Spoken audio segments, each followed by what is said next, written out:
here we are at the start of race 12, semi-final of the Wyfold Challenge Cup, looking at Tideway Scullers score. They are racing Tyrian Club. What wonderful pictures. You can see those V's, Tom. They are the bits that help the athletes line up their crews. What they're looking to do is line it up with that dot behind, keeping it straight. These are cockless boats. The men will have to make sure they keep them straight. We're going through the call over of the athlete, of the umpire. These are all nervous moments. My legs always twitched on that practice go, but the next time we hear it, it will be for real. The semi-final will be off. The bowman's hand up in the Tyrian boat, suggesting he's not happy, his crew's not straight. You can see him, he asking his two men to tap it on. Go! But all adjustments made, blades are buried, and they are off. Fast strokes, these first few strokes, absolutely key to keep your crew straight, keep your crew together. Tom Gale, the Tideway Scullers coach, he would have told his crew to go off fast. This is the crew. 3 of these men made the final last year. They were beaten by Upper Thames on that occasion. The story of that event was about the steering. No problems about the steering at the moment. Tideway Scullers score. Tyrian have got off cleanly, Tom. What a start to this Wyfold Challenge Cup semi-final. Yeah, and the start, well, certainly for Wyfold, cockless four boats were always my favourite. You know, the steering, when you're the steersman, I've done it a few times. That's what's always in the back of your mind on the start. You don't want to have someone pull it round or have some headwind which push you over. And you've got the booms on your, certainly for Tideway here on your left. It makes you quite anxious. And there's always something you're very grateful when you get away and you get into a good, clean race, which both crews have done here. The Tideway crew certainly have got a good half a length early on the race, which is a great position to be in. And now they want to capitalise on that, to just sort of relax. You know, they're in a strong position. And now you've got them in their sights. You can just inch it away, just move, you know, every stroke just thinking 1 centimetre. It doesn't have to be a big move every time. But as you get away off the start, you know, having that clean steering, setting you up early is very important. Yeah, absolutely, Tom. And listen to the crowds, listen to the cheers. They will be cheered on every stroke of this 2,112-metre course. The home crowds will have come out because they know how much this race means to both these boats, how much this means to these 8 men on the course, and they will want to show their support. It is, and that's the draw of Henley. It is such a big race in everyone's calendar. Everyone is pinned on building up for it, trying to qualify, trying to get the results in the season so you can maybe even get seeded.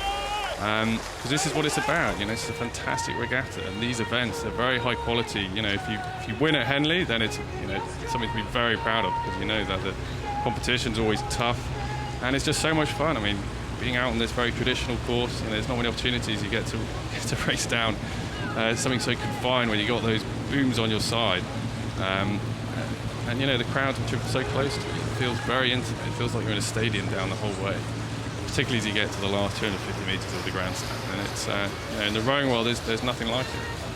It is really, really special. When we look at these wonderful shots, you can see the crowd on the right-hand side. You can see the boat spectators on the left-hand side. They're watching the racing. Let's make sure we watch the racing. Tideway Scullers scored there. They got that early lead. They're making sure that they get themselves into the best place. They want to stay out of trouble this year. Disqualified in the final last year. And looking now, Tyrian, they're holding on. We can see that half distance of their boat. They'll be able to feel the puddles of the Tideway Scullers score. That will give them energy at this stage, because they won't be able to see the boat, but they know it is close. Yeah, and that's always the hard thing with rowing. If you're behind, you can't see the opposition. Your only evidence that they're still there are the puddles. You know, if you're on the stern of the boat, you've always got to be confident of the position you're in, the rhythm you're setting. You've got nothing else to go on. But a good stroke is someone who sets good discipline, strong pattern, and even if you are slipping back, you're still sending those strokes down, not letting you get hurried, not being forced into a rhythm which is panicky or anything. But at this stage, even though Tyrian, you know, they look like they got into a nice rhythm early on, they're just slipping back. And Tideway, if you look at the front end, as the blades go in the water, it's crisp. that keeps the boat lively, and particularly in a headwind. You don't want it to sink down.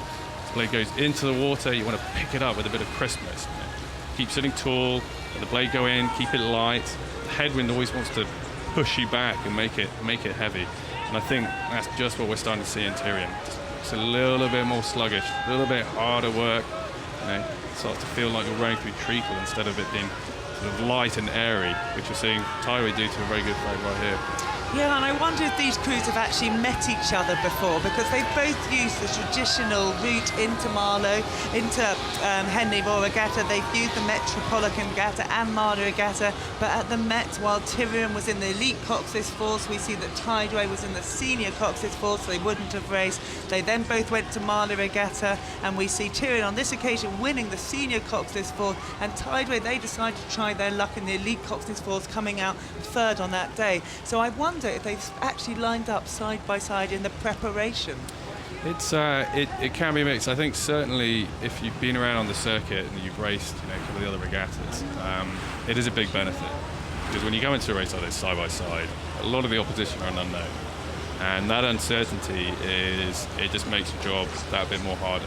You've got to figure out your opposition on the course, and if you have a bit of advantage of knowing your opposition beforehand, then you can go into the race knowing, well, this is going to be a tough one, I'm going to have to do something special, or let's just get the basics right, let's make sure we get off the start, focus on what we're doing, we should win this. That bit of information makes a big difference. Yeah, I'm watching the quiz now. I think that Tideway Scullers score, they've just put their rating up a minute. They've decided to make a push and be brave. I think that was called by one of their middlemen, Adam Krabowski. He saw that, he saw the occasion. He didn't like the fact that Tyrian was staying in touch, and Adam Riddler, Adam Kadowski, Nathan O'Reilly, Stuart Heath, they have responded together. Look at the pain on the face of Stuart Heath there, but he is driving it on, and Coach Tom Gale, I'm sure he's in the launch. He will be pleased with this. Yeah, he certainly will. But this is a good setup for the semi-final going into tomorrow. They got off the start well, clearly, and then they got into their pattern, and it's a good pattern. They're letting the boat run all the way out. And you see the blades cleanly square up together before they go in. It's not hurried. As you look over a little bit at Tyrian boat club, you can see as they're coming forward a little bit tense, and it just pops in a little bit harder work. Don't quite have that sort of clinical edge to it to see with Tideway there. Absolutely, and Tideway Scullers School, they've taken up their race again. They want to make absolute sure of this. They don't want any mistakes. They know what it feels like to be disqualified in heat. They want to keep out of any trouble. They have pushed again. You can see the bowman there, Adam Riddler. He's looking over at the crowd. Not, I don't think, because he wants to see his friends. He wants to see where they are on this course. They've got over the 2,000 metres. They're in the Henley Royal Regatta distance. This is unknown land to many international crews, but not to this crew. They raced here last year. They got through to the final last year. They were disqualified in that final last year. Today, this is semi-final days. They're making sure of it. They're going to get through to the final again. We're going to be seeing this Tideway Scullers crew on Sunday. Can they go all the way this year? Tideway Scullers score a fantastic race. Tyrian Club held on right the way to the end there. Those athletes exhausted, but it is Tideway Scullers who have booked their place in the final of the Wyfold Challenge Cup. We'll be seeing that boat in red and yellow tomorrow. Well done, gentlemen.